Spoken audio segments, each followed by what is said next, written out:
Hey, we are live. This thing just started. I'm jumping straight into it. For some reason, this showed up. I don't know why, but here we go. That's what we are going to focus on today: accuracy, accountability, and a positive outcome for our brothers and sisters.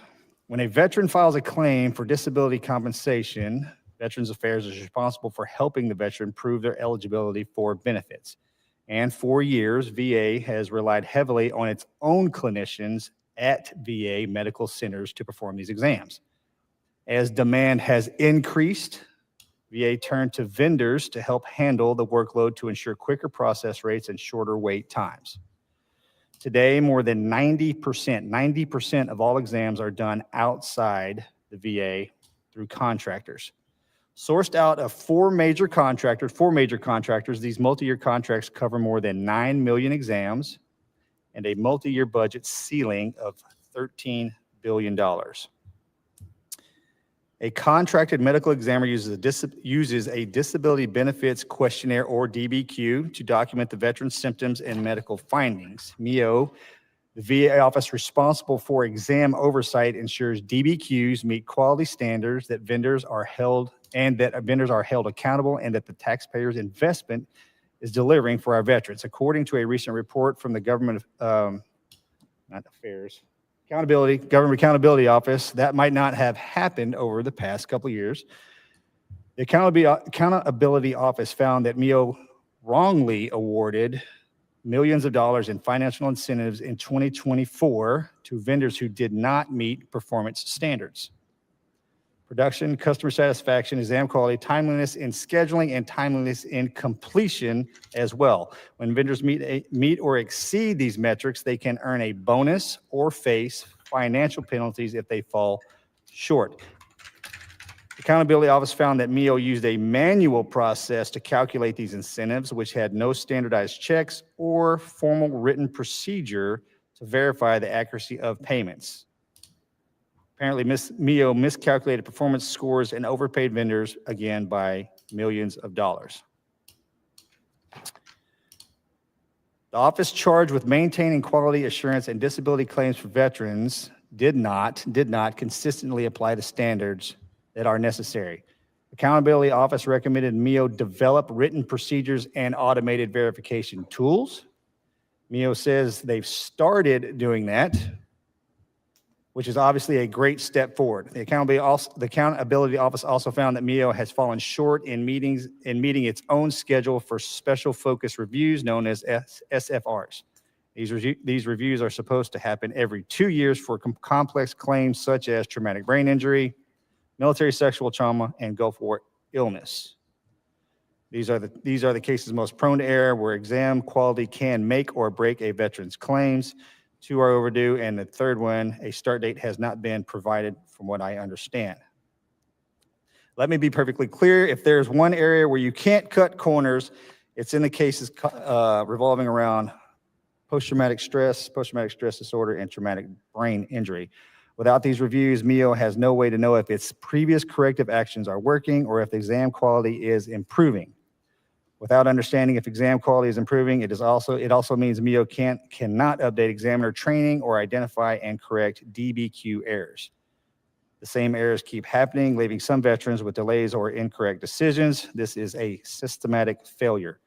The Accountability Office also identified new areas for improvement, suggesting that MEO gather more feedback from the field. Contracted examiners told the Accountability Office they often have no direct line of communication with the VA. Instead, they are told to send the feedback through their vendors. It sounds harmless, but make no mistake, it is not. One examiner told the Accountability Office that different vendors have conflicting instructions on how to fill out the DBQ. Therefore, depending on which contractor a veteran is scheduled with, their exam might be completely different, even though it's for the same condition. That kind of disconnect undermines the trust in the system. MEO is the office responsible for ensuring CMP examiners aren't consistent. Imagine that. Exam consistency. And to their credit, MEO says they are developing a direct feedback line so examiners can raise issues directly to the office. A pattern of manual errors, misreviews, and broken communications are being fixed. This issue points out a broader issue with MEO. Of course, there is always more to do. We need a proactive, not a reactive VA. And with that, I will yield to the ranking member. Thank you, Mr. Chairman, and thank you all for being here today. We often say, and I think it's true, there's no wrong door into the VA. Whenever, wherever, and however a veteran comes into the VA, they are all welcome there. And we know that their health and financial well-being will be better for it. However, it's also true that for most veterans, the entry point into the VA benefits is the compensation and pension system. Applying for disability benefits and then receiving a disability rating and the VA healthcare that follows, that's the most common door that veterans walk through to get into the VA. And the key to that doorway for most veterans is the compensation and pension exam, or the CMP exam, which documents their medical conditions and provides the basis for a claims decision. So ensuring that this exam process operates in a way that best serves the veteran is crucial. To me, that means that the exam can be scheduled quickly and happens close to home, is conducted by a competent, qualified medical professional, and is completed thoroughly and accurately. And it is extremely important for VA, and specifically the Medical Disability Exam Office, or MDEO, to ensure all that happens correctly.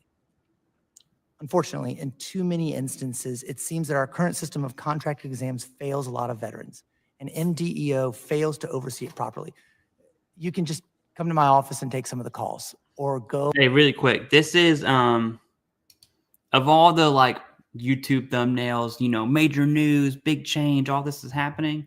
The fact that Congress understands that CMP exams absolutely suck, it truly is a big win for all veterans. I'm very interested to see what's going to play out here. On social media and just look through and be flooded with stories of veterans having exams scheduled without their knowledge or in locations that are hugely inconvenient for the veteran and the family to get to. We hear tons of stories about veterans being sent to an exam that has nothing to do with their condition, or veterans sent to doctors who don't have the specialty training needed for their injury or illness, or a less than 10-minute mental health exam or orthopedic exams conducted via telehealth. The stories are endless. VA is supposed to be monitoring the conduct of these examiners and holding contract vendors accountable. Unfortunately, it doesn't seem as though this is happening as thoroughly as it should. In fact, MDEO seems to think that everything is running smoothly with these vendors. And that assessment just doesn't match up with what we're seeing out here in the real world. A recent Government Accountability Office report noted that $2.3 million in incentive pay was incorrectly given to contracted examiners. I don't know about you, but I find that alarming, especially as only $500,000 in penalties were imposed on contracted examiners who did not meet quality standards.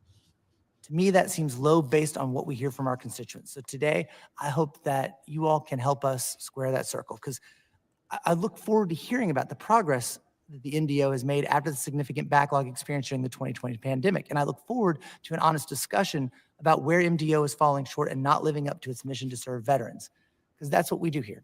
Our mission is to serve veterans. And on this committee, we come together to honor that promise we made to take care of the men and women who put on a uniform for us. So we want to continue to see a pattern, as we continue to see a pattern of challenges with oversight, quality, and assurance, and adequate control over these contracted exams, we want to get to the bottom of it. Since about 90% of disability exams are done outside the VA by for-profit, third-party contracted examiners, it's really about time we get a better handle on this program and put stronger rules and quality checks in place. A program this large and this hard to oversee is open to abuse, or even just mistakes that end up costing our veterans time and our taxpayers money. So as we continue to work on behalf of veterans, we must hold VA and those it contracts to conduct exams to a high standard. That is the work we embark on today. I really appreciate you all being here and look forward to hearing your remarks. Chair, I yield back to you. Mr. McGarvey. I'll introduce the witnesses. From the Government Accountability Office, we welcome Ms. Elizabeth Curta, Director of Education, Workforce, and Income Security. Good morning. Our lead witness from VA is Ms. Mary Glenn, Deputy Director of the Medical Disability Examination Office at the Veterans Benefits Administration. Good morning. And she is joined by Ms. Tara Flores, Director of Acquisitions Service at the Strategic Acquisitions Center within the Office of Acquisitions, Logistics, and Construction. Did you write that? That's impressive. Thank you for being here today. I ask that the witnesses please stand and raise your right hand. Do you solemnly swear that the testimony you're about to provide is the truth, the whole truth, and nothing but the truth, so help you God? Thank you, and let the record reflect that the witnesses have answered in the affirmative. You may be seated. Thank you. Ms. Carter, you're now recognized for 5 minutes to deliver your All opening right. statement on Yeah, behalf let's of the go. Government Accountability Office. Good morning, Chairman Luttrell, Ranking Member McGarvey, and members of the subcommittee.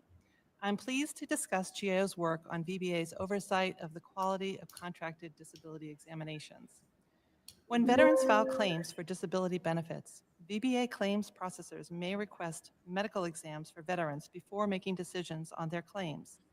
These exams help determine whether disability benefits are warranted, and if so, Ms. Carter, I apologize. Is your microphone on? Can you hear me better now? There you go. Thank you. Yeah, I apologize. Can you kind of lean into it? Yeah. Yeah. Do you want me Good. to start again? Nope. Okay. I could vaguely hear you. You're good to go. Thank you. The responsibility for performing these exams has largely shifted from VA medical centers to contractors who provide the medical professionals called examiners. In 2024, they performed 93% of the exams at a cost of over $5 billion. Robust oversight of contractors is important for ensuring quality exams because errors can result in incorrect decisions, costly rework, and delays for the veteran. To oversee contracted exam performance, in 2016, VBA established the Medical Disability Exam Office. My testimony today discusses, first, VBA's processes for overseeing exam quality, and second, GAO's 5 recommendations for improving these processes. Since 2016, VBA has refined its processes for overseeing contracted exams and implemented numerous GAO and VA Inspector General recommendations along the way. VBA oversees exam quality using a variety of techniques that fall into 3 categories. Prevention. These techniques aim to prevent errors or low-quality work from occurring during exams. These include things like training and guidance. Second, detection. These techniques aim to identify exam errors that do occur. These are things like using checklists to review completed exam paperwork for errors. And third, correction. These techniques respond to exam errors, things like contractor quality action plans and imposing financial incentives for performance. While VBA has put in place these oversight processes, our recent work has identified opportunities to strengthen them. Specifically, in our 2024 and 2025 reports, we found, first, breakdowns in procedures for tackling the most frequent or complex problems with contracted exams. Second, incorrect financial incentive payments to contractors. And third, a gap in obtaining firsthand perspectives from examiners, a key stakeholder group. To address these issues, GAO made 5 recommendations. VA agreed in principle with each recommendation and has described plans to address them. As of today, VA has made some progress, but none of the 5 have been fully implemented. VA needs to fully address these recommendations to improve exam quality. Let's look at each of these recommendations now. 2 of our 5 recommendations focus on VBA's efforts to correct the most frequent exam errors and address the most complex problems, such as claims dealing with military sexual trauma and traumatic brain injury. For example, we found VBA's oversight of contractors' planned corrective actions lacked procedures to follow up to determine whether they were implemented and effective. Effectively addressing root causes is critical for correcting the identified problems and preventing future reoccurrences, all while fostering a culture of a continuous improvement. 2 other recommendations deal with VBA's efforts to hold contractors accountable by assigning financial incentives to contractors based on their performance, which includes exam quality. We found that VBA did not have written procedures for checking the accuracy of its calculations for these incentives, resulting in some mistakes. For instance, VBA overpaid almost $2.3 million in financial incentives in the first quarter of fiscal year 2024. Our 5th recommendation focuses on collecting and addressing feedback directly from examiners who perform these exams and who provide a key perspective on exam quality issues. We found that VBA did not collect feedback directly from examiners. 5 of the 6 examiners we randomly selected and interviewed said that they would like the opportunity to provide feedback directly to VBA, and all 6 said unaddressed concerns about quality made it harder to provide high-quality exams. In summary, fully implementing our 5 recommendations would help VBA improve exam quality, particularly by identifying and correcting the most frequent errors and tackling the most complex issues. Ultimately, improving the contracted exam process would support accurate decisions on claims and help veterans receive benefits they are entitled to without delays. This concludes my prepared statement, and I am happy to address your questions. The written statement of Ms. Carter will be entered into the record. Ms. Glenn, you're now recognized for 5 minutes to deliver your opening statement on behalf of the Department of Veterans Affairs.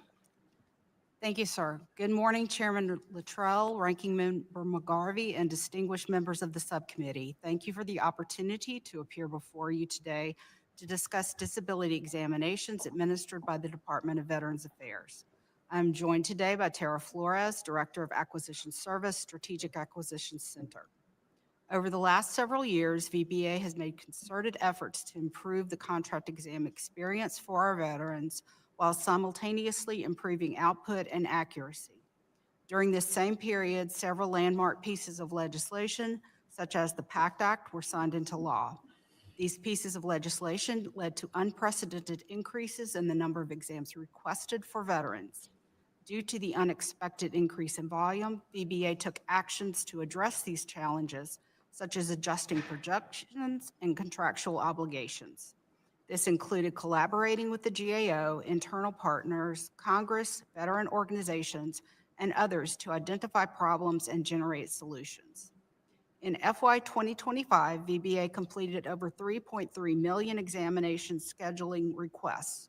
This resulted in over 4 million appointments and nearly 9 million disability benefits questionnaires, or DBQs. It's a lot of money. During the fiscal year, the average time to complete exams was 26.4 days, a marked improvement from the 35.7 days in the prior fiscal year. Further, VBA's overall veteran satisfaction score remained high among those who completed the after-visit survey. While we are proud of these accomplishments, we recognize there is always room for improvement. Therefore, VBA continues to enhance our internal controls, grow our network of clinicians, and explore opportunities to leverage new and existing technologies. Recently, Congress extended the license portability provision of the Isaacson-Roe Act, which allows contract examiners to provide services in any state or U.S. territory without having to obtain multiple licenses. This flexibility has allowed VBA to extend service to rural veterans, Native American communities, and support claims clinics throughout the country. We want to extend our sincere thanks to the committee and Congress for passing this provision.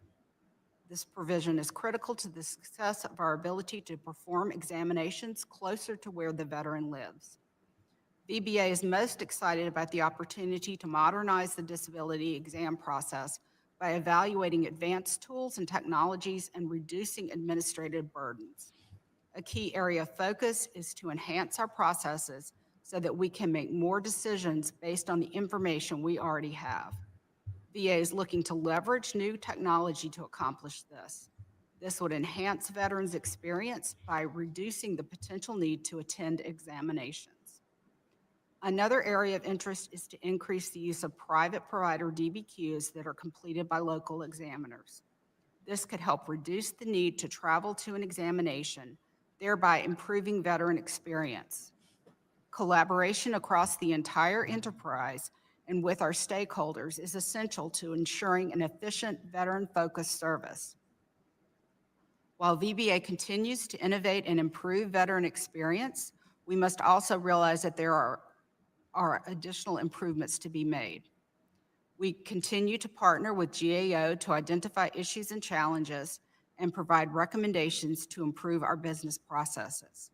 In August 2025, GAO issued a report on improving the quality of contract exams for veterans. I am pleased to report that MDEO has recouped the overpayments mentioned in the report, enhanced our methodology to prevent future errors, and implemented all recommendations. As a result, we will be requesting closure. Mr. Chairman and Ranking Member McGarvey, I want to express my appreciation for your continued support of veterans, their families, caregivers, and survivors. We remain dedicated to continually improving medical disability examinations, and we are grateful for the authority Congress has given us to obtain contract examinations for veterans and transitioning service members. This concludes my testimony. My colleagues and I are happy to respond to any questions. Dude, I'd rather watch paint dry than listen to Thank her you, Ms. talk. Glenn. The written statement will be entered into the hearing record. We'll now move to questioning. Ms. Curta, MEO failed to improperly implement quality checks as far as incentive pays. When was the first GAO report asking VA to do that? What year?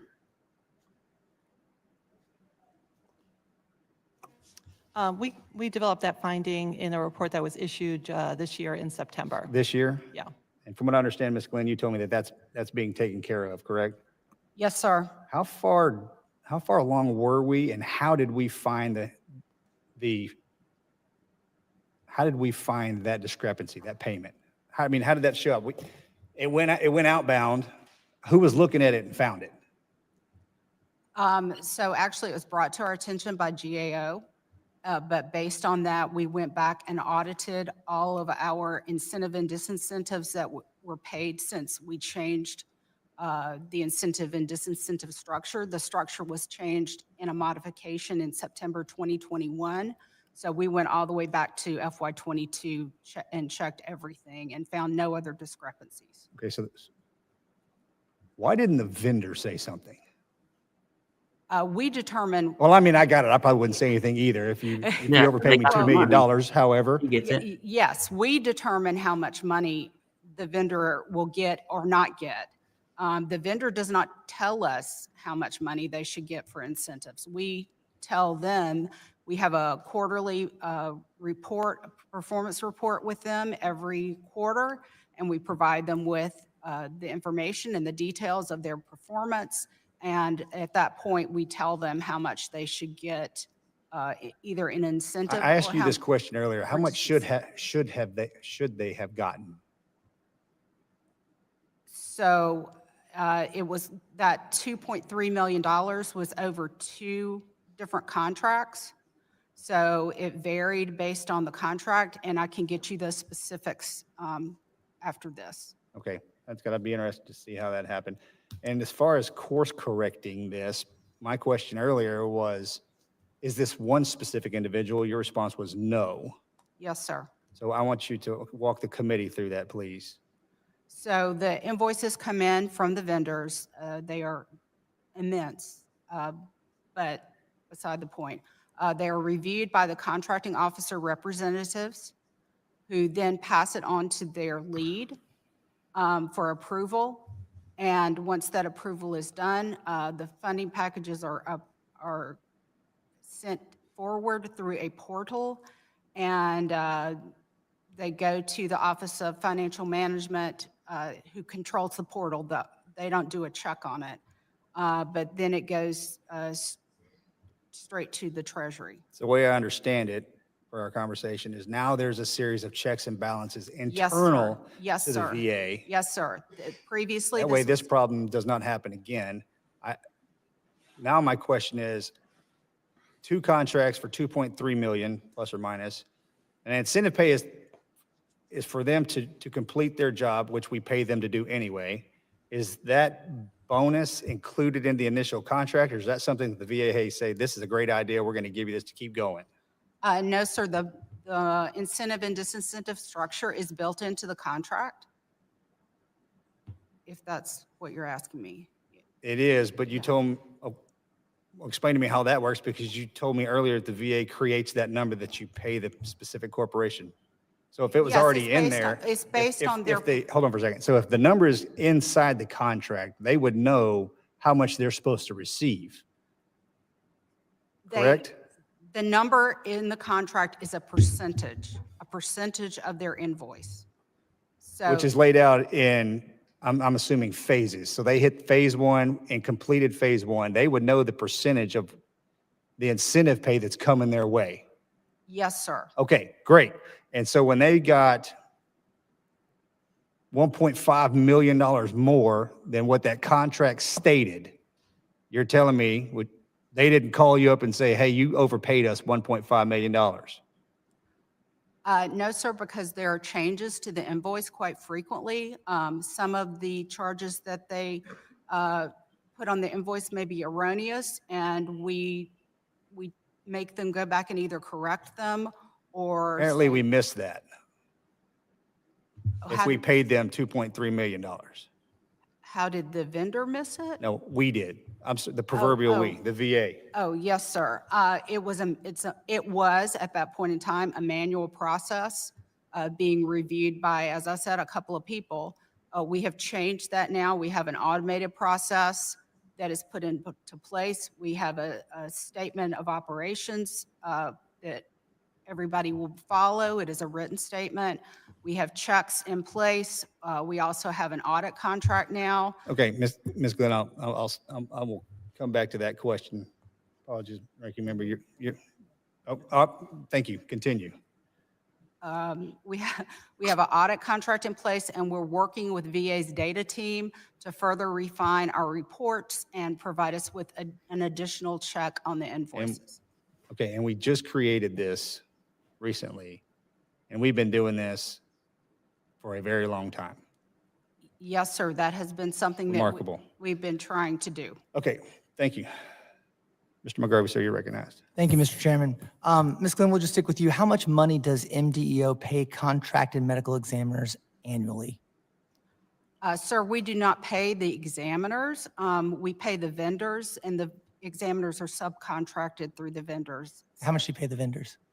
It is dependent upon how many The whole exams they complete for us. The whole CMP exam system and payment system and lack of accountability is absolutely atrocious. Rework the entire thing. Will not Scrap cost it. as much as Start from New York zero. City, for example. It depends on the type of examination. So what's the total? The total for exams, let me get back to you on that, sir. Okay. How many exams are they conducting per year? Last year, we did 3.3 million exams. 3.3 million exams. And that's nationwide?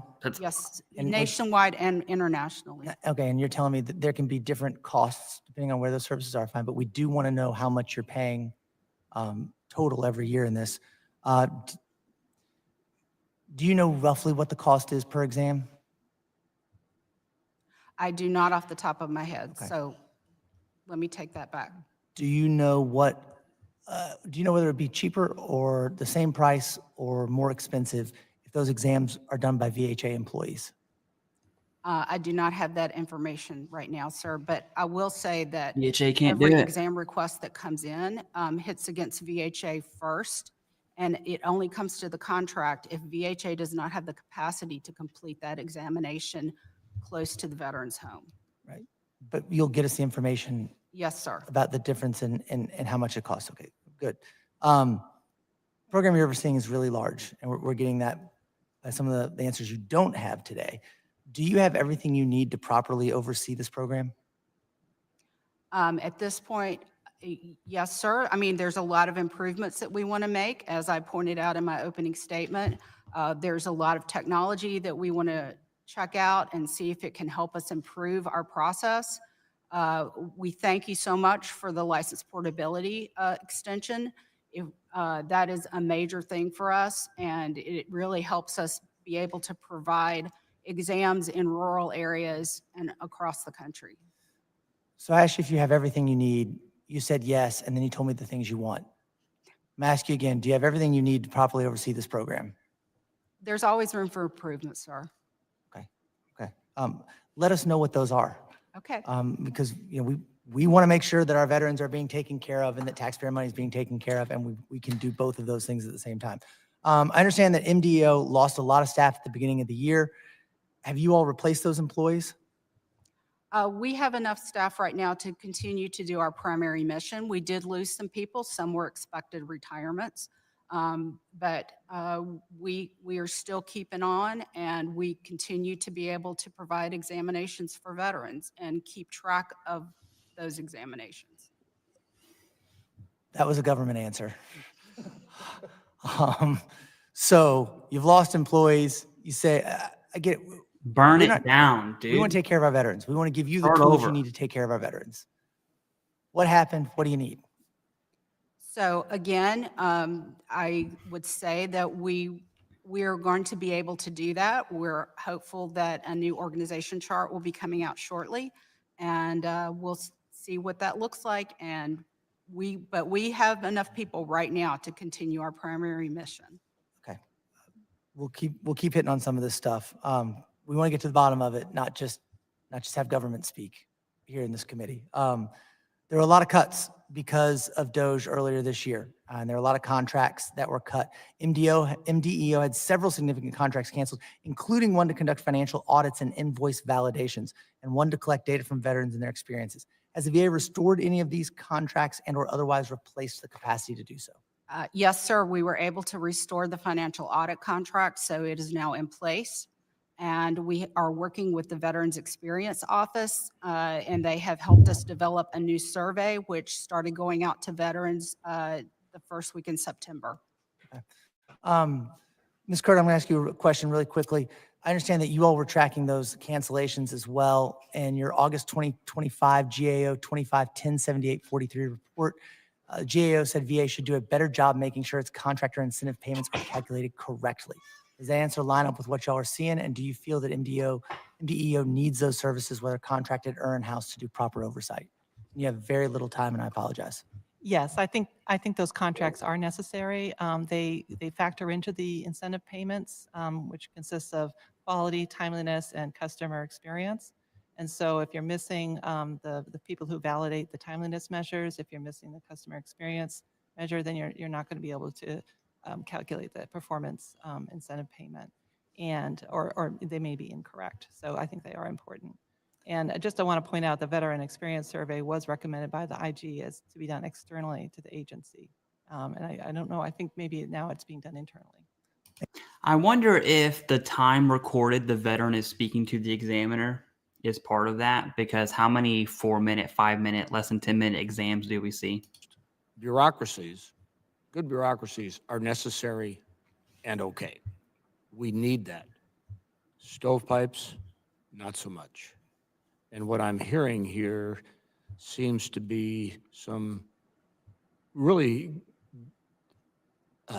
solid effort within a bureaucracy to look at and manage stovepipes that detract from the value of the outcome.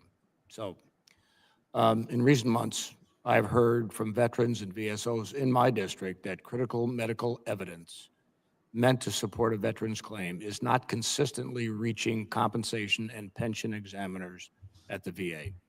When a veteran service representative flags certain files for an examiner, I've heard that these files reach the medical examiners enlarged, unorganized, dense, basically packets that show no level of help for that person who's going to look at them next.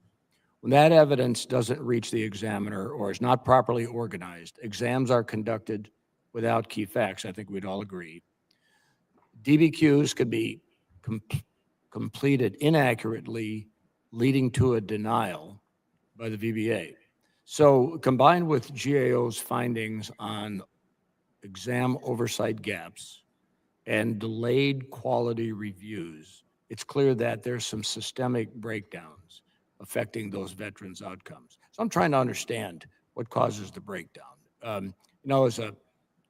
I guess thinking as a pilot, we have to do things in certain orders, checklists, complete checklists to ensure that the flight is flown safely. And then after it's flown, we do a maintenance log to make sure that that plane is ready for the next crew. So along those lines, Ms. Curta, is VA's Medical Disability Examination Office responsible for overseeing the DBQs? Yes, they are. Okay, and based on your audit work at GAO, to what extent might missing evidence contribute to DBQ errors, inaccurate exams, or improper denials? Yes, it would contribute to those things if that is occurring, yes. Okay. Ms. Glenn, when a compensation and pension examiner is assigned a case, what information that may be submitted by a veteran or VSO are they able to see?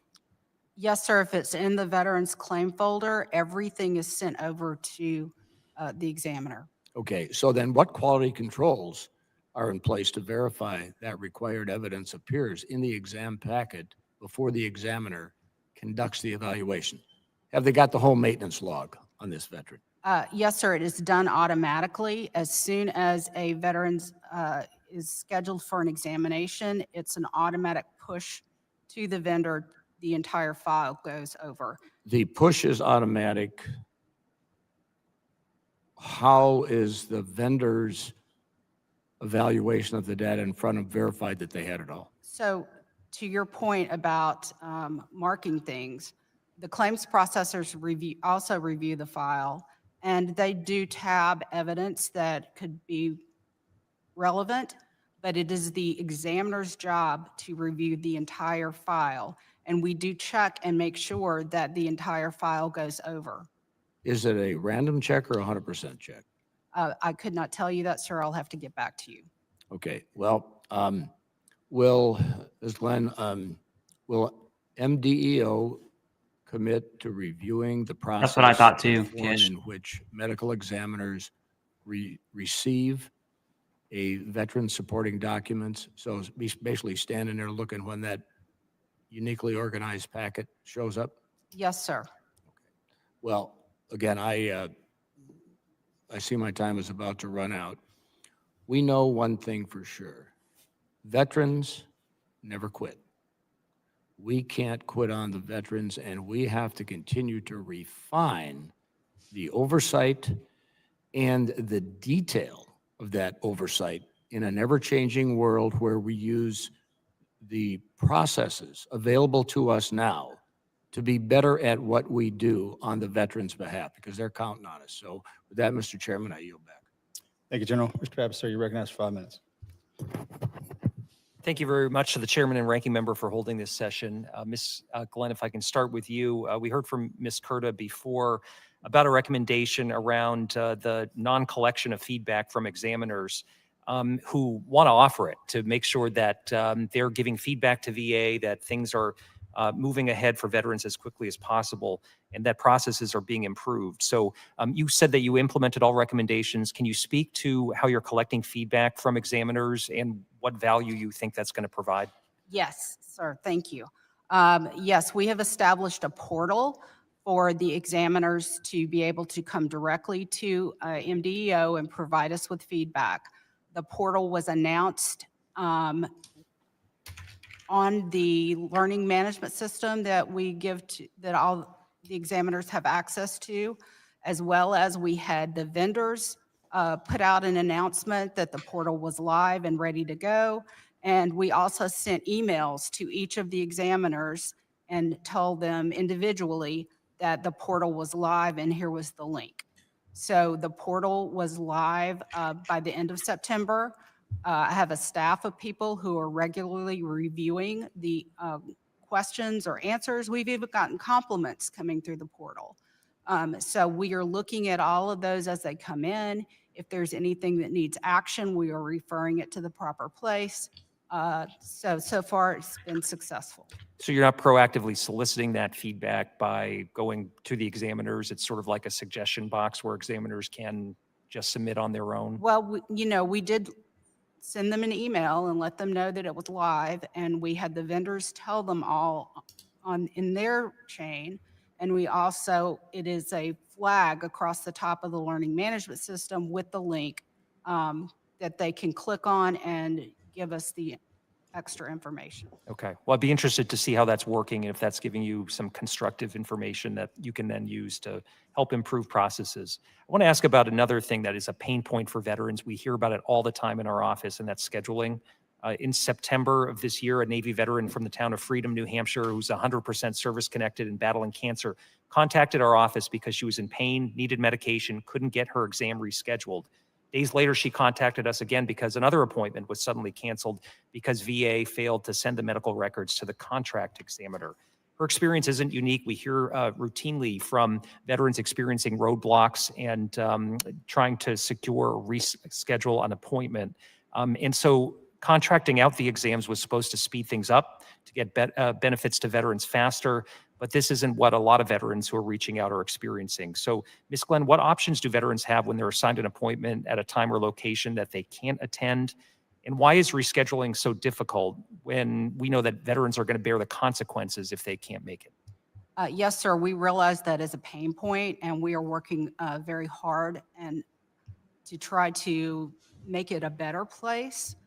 We are looking at some automation, some technology that would allow us to see across the board all appointments that would be available to a veteran in a specific time and date, so that they could then choose the appointment that is most convenient to them. This is something that VHA is already using, and we are working very hard to plug into that piece of technology. You mentioned location of exams too, and we hear about this from veterans. Driving 50 or 100 miles doesn't work for some veterans. The veteran I referenced earlier experiences hip issues, and long car rides bring her significant pain. So we should be making this process easier. I'm wondering if you can speak to the ways that VA monitors coverage gaps in terms of geographic areas, and how you evaluate those, and what steps VA can take to get these exams closer to home for veterans. Yes, sir. So one of the things that we do, the contract allows 50 miles for a general med exam and 100 miles for a specialty exam. If the veteran has to travel beyond those limits, they have to have consent from the vendor to us that they are willing to travel those additional miles. We have done all kinds of things. We have the vendors have mobile units, medical mobile units that travel circuits throughout rural communities so that they can provide exams where the veterans live. I talked about the License Portability Act and how important that is to us. We are looking at every way possible to try to make this more convenient and less stressful for veterans. That's insane. Appreciate the feedback. My time's up, so I yield back. Thanks, sir. Dr. Morrison, you're recognized for 5 minutes. Thank you, Mr. Chair. And thank you to our witnesses for being here today as we discuss the Medical Disability Exam Office and consider what its best practices should be moving forward. We know the PACT Act was a huge step forward in providing our veterans with the care and benefits that they've earned and deserve. We also know that it greatly increased the administrative burden on the VBA and MDEO, and I'm looking forward to hearing more about how VA has navigated these and other challenges over recent years. Ms. Glenn, in your testimony, you referenced that MDEO is evaluating advanced clinical and evidence review tools that have the potential to reduce in-person examinations, improve consistency, and accelerate outcomes for our veterans. Could you share more about what tools you're looking at and how you plan to streamline the claims process while also ensuring that every veteran continues to get a fair review of their claim? So our intent is to reduce the number of in-person examinations that are needed.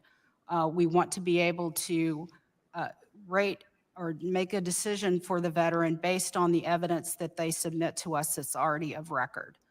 That is one of the things that we are looking at technology-wise on how to do that best.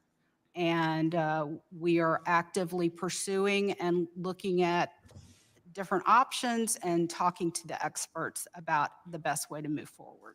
Okay, thank you. VSOs can play a critical role in helping transitioning veterans apply for and obtain their benefits. You know, as I was reading through VFW's statement for the record, their observation about multi-year MDEO contracting caught my eye. Their case was that moving from a 2-year contract cycle to a longer-term model could save money and improve outcomes for veterans by reducing contractor turnover and incentivizing contractor investment in improved technology and workforce development. I guess this is to all of you. Do you agree with VFW's assessment, and what are your impressions of the current contracting model versus a multi-year model? So yeah, yes, to a certain degree. Often there are technological changes that will require us to let a new contract, but traditionally, yes, and I will tell you, we are already working on what will be considered a multi-year contract. Ms. Cardell? That was my understanding as well, that they are and have started on a contract that I think goes for 10 years. That's still up. Oh, still up. Okay. Sorry. Okay. Yeah. Okay. Ms. Glenn, I want to close by asking you about an Inspector General report from September that found that 29 out of 100 VHA medical opinions reviewed were provided before the examiner had completed PACT Act training. What steps are being taken to ensure examiners complete their PACT Act training and that any erroneous claims are being reviewed and rectified? Yes, ma'am, I can speak to VBA. I believe there were only 3 contract examiners who were found to have not completed their training. But to your point, we review all VBA contract examiners' training on a monthly basis.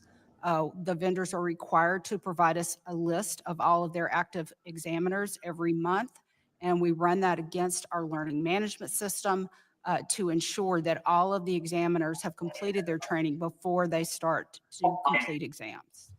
Thank you, ma'am. And thank you, Mr. Chair. I yield back. Thank you, ma'am. How much, Ms. Glenn, how much money did the VA collect in penalties last year? Sir, I do not have that information. We are still going through fourth quarter information. So as soon as we have completed that, I will let you know. There's no, well, we found all the incentive pays that we're not tracking that in parallel. Well, the incentive payments for fourth quarter have not been awarded yet. The 2.3 million that went, maybe, okay, let me back the year up then. The 2.3 million overpayments. Was from 2020. You would have found the penalties as well, correct? Yes, sir. How many were there? For 2024? Yes. Okay, I will have to get back to you. Sorry, my bad. What is the did the 2 corporations or the 2 companies or the 2 vendors, excuse me, the 2 vendors that received the overpayment, were they ever hit with penalties? Yes, sir. They were?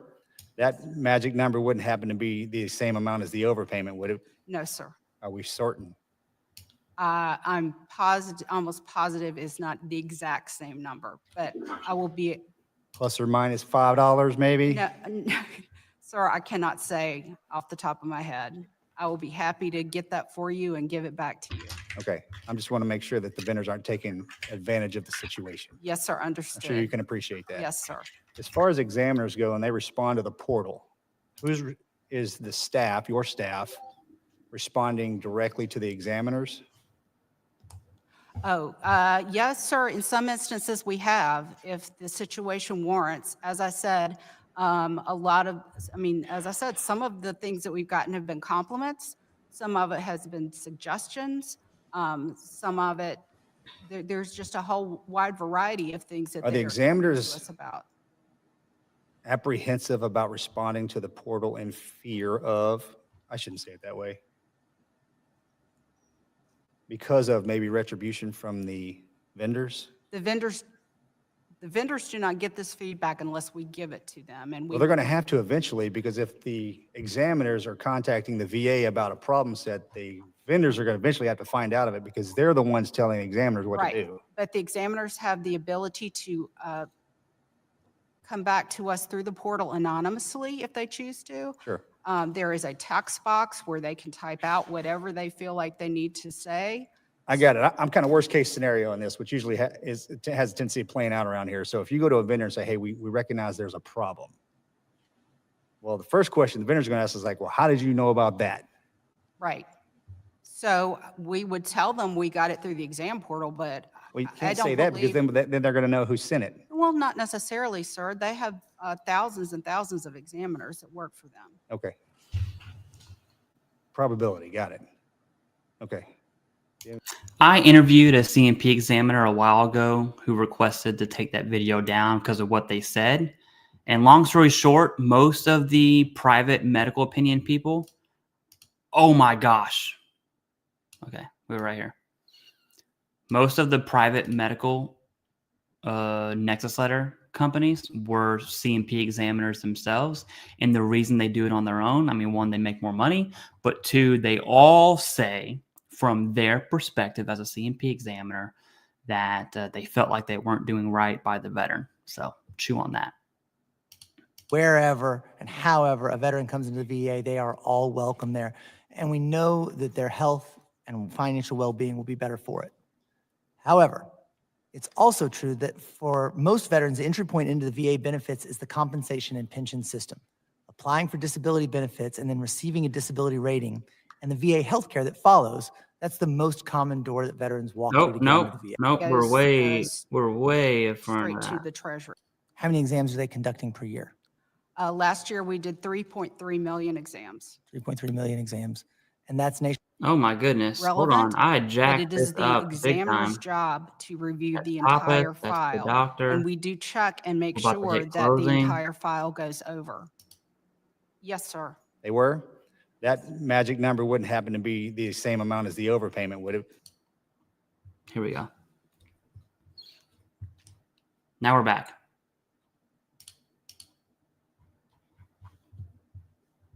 Come on.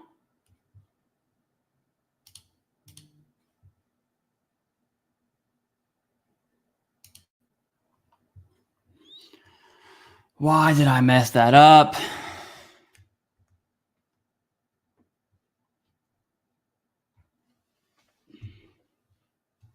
I just want my Arby's.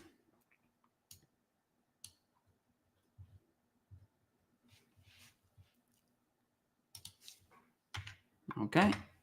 We will reload this entire thing.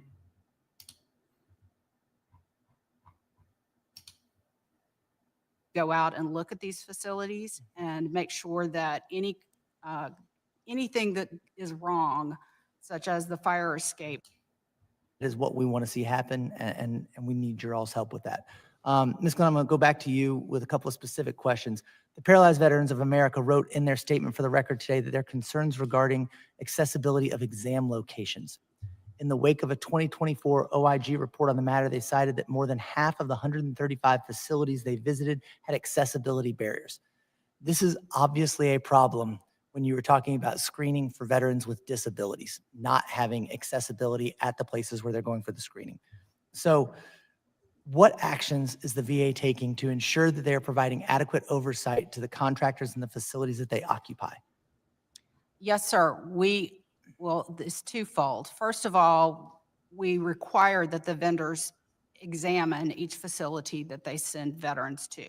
But secondly, we then go back and do site visits, surprise site visits to these facilities.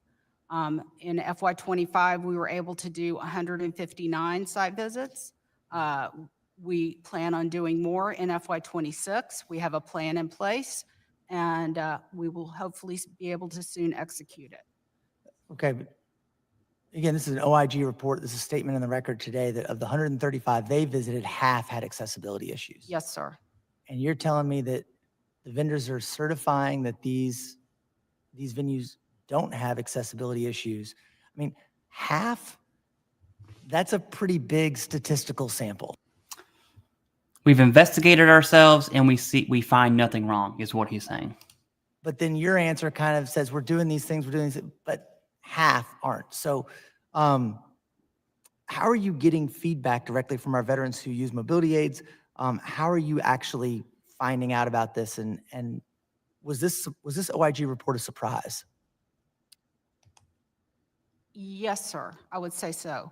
One of the things that we have done is we have required the vendors, when they contact the veteran, to make sure that they ask them, do they have any accessibility issues? And that they should not be sending a veteran with accessibility issues to a facility that cannot handle. We look at this, we take this very seriously, which is why we send in-house staff who have taken OSHA and ADA training to go out and look at these facilities and make sure that anything that is wrong, such as the fire escape map is not on the wall, is corrected immediately, if not. We want that, but there still seem to be major problems. And you're mentioning like even a fire escape map on the wall, but we're hearing what I would consider to be horror stories about exams being conducted in inappropriate locations such as hotel rooms. Can you confirm that these types of practices have been stopped completely? And if not, why? And if they have, what is VA Everyone doing listen to how she answers this. find out about these and address them, and how did you do it? So we have tightened up quite a lot on what our requirements are for the examination space. And I have not heard anything lately. I would welcome anything that any of you see along this issue to be brought to our attention so that we can take action. We do have a plan. We do have a way of investigating. And, we want our veterans to feel safe and accommodated when they go to the exams. She didn't say This yes is or a no. massive program. And we're hearing way too many stories of how it's not working for our veterans and that we have a bunch of vendors out there who may or may not be getting you all the information you need, and there needs to be more oversight. Really quickly, VA conducts special focus reviews to try and reduce errors on exams for the most complex claims, including traumatic brain injury, military sexual trauma, Gulf War illness. Ms. Curta, you testified that VA plans to change the tempo of these reviews from a 2-year to a 3-year schedule. Will the 3-year schedule allow the MDEO to meet its oversight goals? Well, according to their own analysis, they would have preferred to keep this to a 2-year schedule. We were told due to staffing reductions, they couldn't do that. So we were happy to see it change to a 3-year schedule rather than no schedule or erratic schedule. I think on the con side, the purpose of these things is a continuous improvement. So if you wait another year to look to see if what happened in the first round of reviews is corrective actions that were identified, if you wait another year to see if they've been implemented and whether they are effective, you lose that opportunity to make to take course corrections and make changes.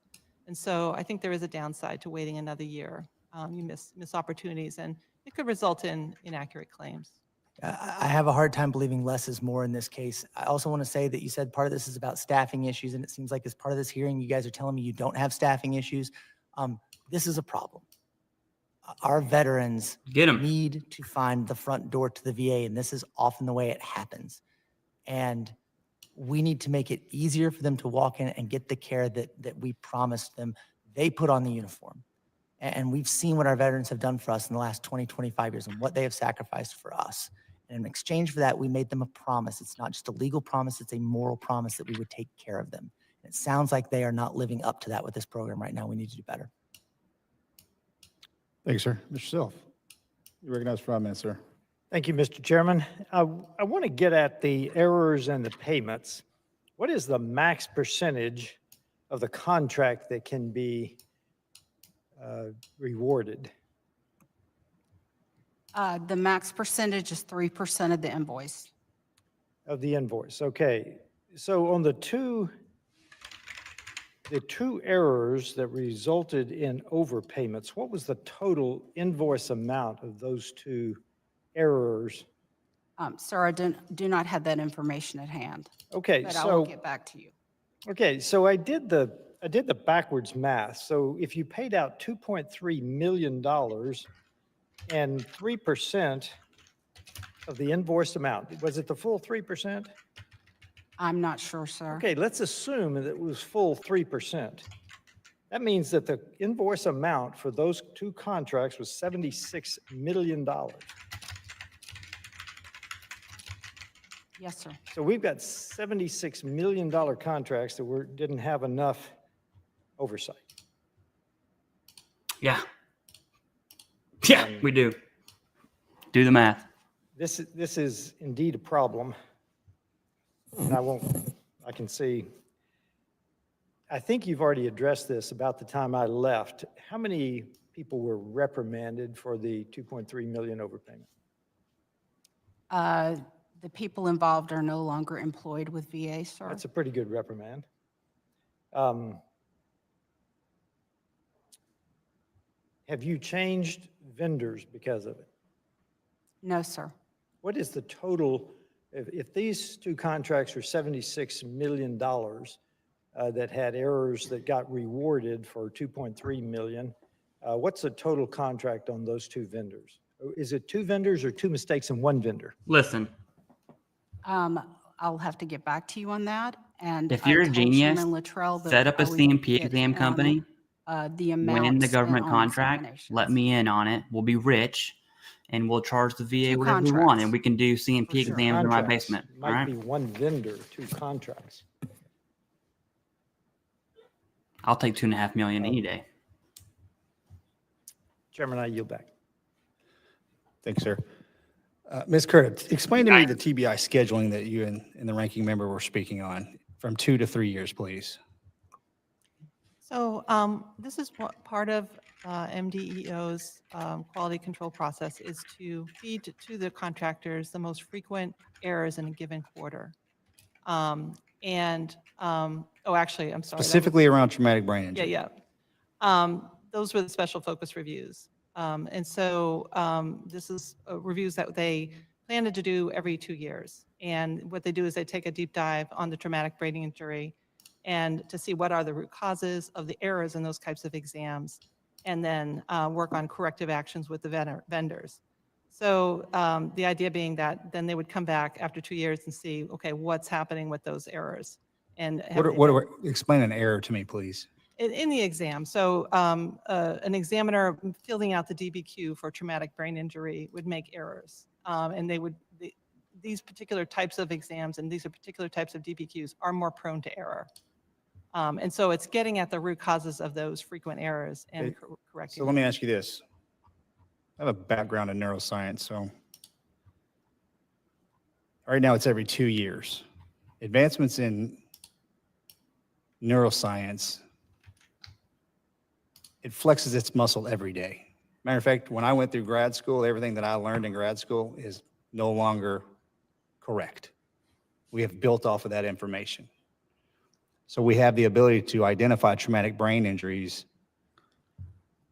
at the granular, more towards the granular level, okay? In depth, at scale. So if an individual walks in with or submits a DBQ this year with neurological scans and assessments, cognitive assessments, and the examiner says you're good to go, he or she most likely will have to wait 2 years in 2 years, that scan may show something that is 100% debilitating. Is that how long we have to wait? Are you asking me or Mr. I'm asking the panel this question. And if you don't understand what I'm asking you, I'll clarify it. But my concern is you're trying to kick it out to 3 years. Now, there's things that we can identify today that will kill somebody in 3 years that we didn't know about 2 years ago. And is it the MEO's office request to kick it out to 3 years? Yes, sir, but these special focus reviews do not prohibit us we do not have to wait for the special focus review if there are medical changes that are happening that are going to change the way we look at a veteran's disability. Our doctors, our examiners. So the special focus review will be handled by an examiner, pushed back up to the vendor through the VA for the claim. And if the examiner doesn't find anything, sends it back to the vendor and back into the VA, and the claim is shot down. Just to clarify, the special focus reviews are not about individual claims. It's about trends. Trends. So it's like looking across Even better. all of the exams that were done and what were the most frequent errors. So it's sort of like a continuous improvement process. Do we have any idea if the special focus reviews that were conducted 4 years ago, have we noticed any change in those compared to veterans today that have a neurological disorder or neurological disease or a traumatic brain injury? Well, that is what we're saying is not happened because they haven't done the next round. And we still think bumping it up for 3 years instead of 2 is a good idea?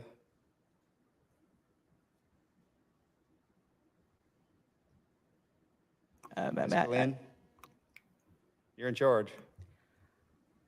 Yeah, I don't know about. Yes, sir, we are doing what we can with our resources and. No. You're walking around the question. You're actually dancing where Mr. McGarvey's hitting you on. Don't give me the political answer. I'm literally trying to save lives here.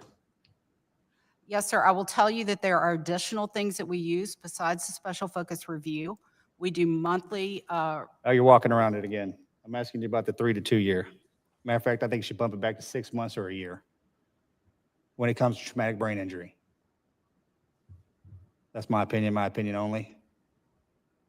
But I want you to take a hard, can't ask you to do that. I disagree with 3 years. Yes, sir. Understood.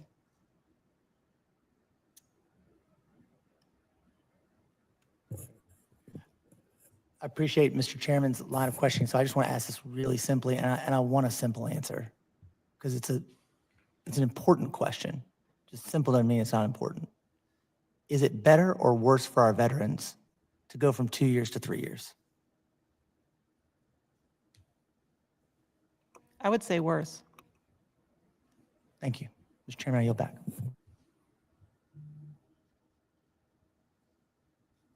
You're recognized, sir, for 5 minutes.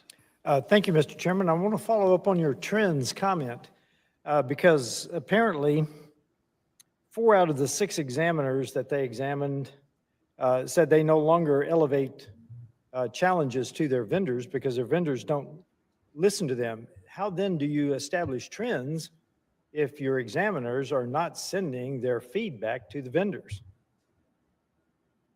How do you develop trends? Is this a paperwork drill or is this actual feedback from the field? Well, I'll let Ms. Glenn answer, but I mean, our observation is they do have processes in place to identify errors within MDEO through their review processes and so forth. But it is a perspective that's missing, is the examiner perspective. They felt that they were not being listened to by their contractors. They were not always given good advice. They felt they knew more sometimes than the contractors' quality assurance staff knew, and that they would like to give that feedback to VA. CMP So then, exam once again, that's pretty vendors, damning testimony. Once again, how do you establish trends if you're they're not essentially doing accepting whatever they feedback from want. your examiners? and getting millions and millions and millions of dollars. So based on the GAO recommendation, we did develop a examiner portal, which is live as of the end of September, and we have been collecting feedback from the examiners. It is a open text box. They can type in whatever they feel like they want us to know. So you've got 2 months of data. Mr. Chairman, I yield back. Ranking members, you recognize, sir. Thank you, Mr. Chairman. I appreciate this. This is a really important hearing because we are spending billions of taxpayers' dollars every single year on this program, covering millions of exams for our veterans and paying out millions in incentives, nearly 20% of which were wrong. So right before this, I had a small business committee hearing this morning. I'll put the small business hat on here. Can you imagine if you were running a small business, let's say a diner or something, and 20% of the meals you sent out from the kitchen were wrong? The business isn't going to last very long, or at very least, the cook's going to get fired. That is a massive problem to have 20% wrong, and we can't tolerate that level of inaccuracy when it comes to serving America's veterans and protecting our tax. No, you can give them bonuses. Look forward to continuing to working with you to do something, an upcoming roundtable or some sort of event. Maybe we can hear directly from the contracted companies. I think with these for-profit companies controlling 90% of the exams, we need to hear from them what controls they have in place and how they are fixing these problems, as well as hearing from you all. And Mr. Chairman, we have all heard concerns in this room, because this room we get together to help our veterans, about the need to sell veterans on the VA. And numerous veteran service organizations and veterans themselves have spoken to us about the challenges that veterans face with the C&P exams. So if we want to ensure that veterans have trust in the VA and are comfortable seeking it out for care, then we should start by ensuring that their very first interaction with the system is a welcoming and assuring one. I think about the veteran who's transitioning to civilian life, showing up to a compensation exam for military sexual trauma and walking into a hotel room for their exam. This might sound far-fetched, but it's happened. We are getting these stories. And yet, in that exact scenario, a military sexual trauma survivor walking into a hotel room for an exam, if the contracted provider gets the paperwork right and they get it in, they'll get their incentive pay. Is this the standard of care that our veterans should experience, or that we want to incentivize?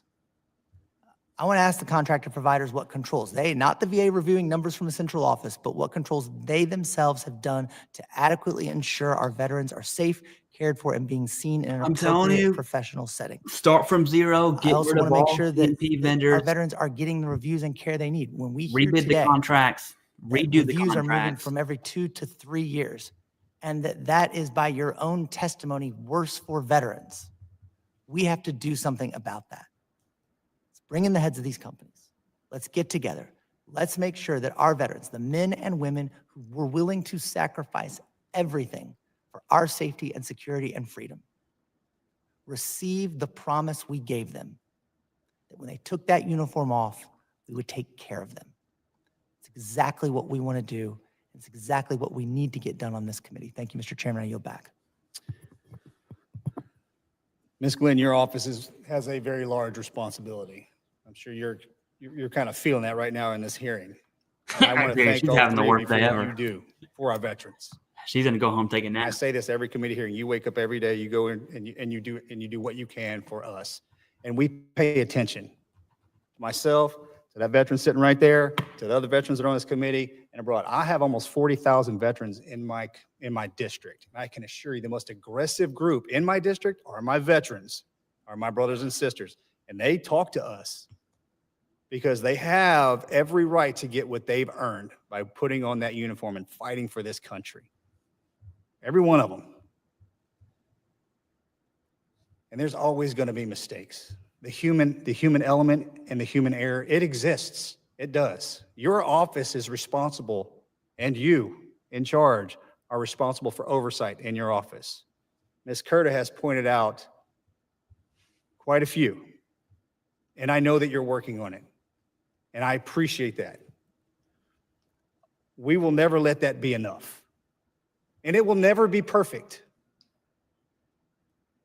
But we will not stop fighting for perfection because of those that we are responsible for taking care of, because they never asked anything of anyone when a round was going by their head or they were dragging their buddy or sister, their brother or sister out. They never did that.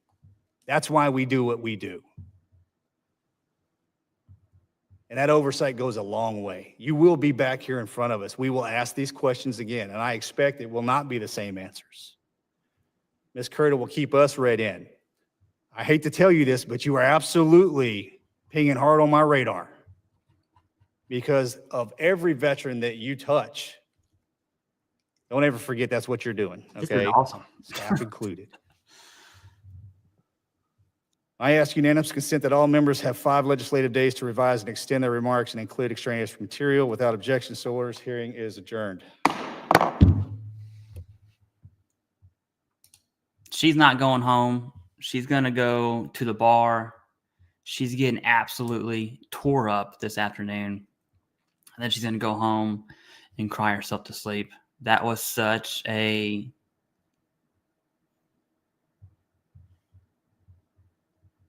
man. I don't think I've ever seen the Veterans Committee in the House or the Senate kind of target someone specifically like that.